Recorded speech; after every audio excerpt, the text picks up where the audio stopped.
Yo, it's Drew this at bago ang lahat, bibili muna tayo ng food trip natin sa Susan's Meat Shop para masarap.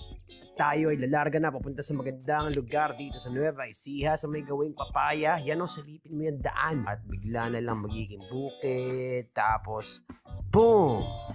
Ayan, andito na agad tayo. Enjoy, meron din tayong tugtugan mamayang gabi! Yo, ano sasabi mo yun? Dami kong sinasabi, no? At pagdating namin sa spot, first thing that you gotta do is to set camp. Food trip muna tayo bago ang tugtugan.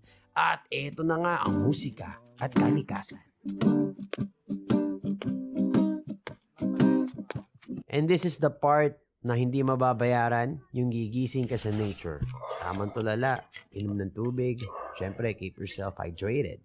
Check din ng phone kahit na walang signal, kaya tinignan ko na lang kung anong oras. Tara, lumabas na tayo sa tent natin at tingnan ang magandang umaga. Good morning sa inyo lahat.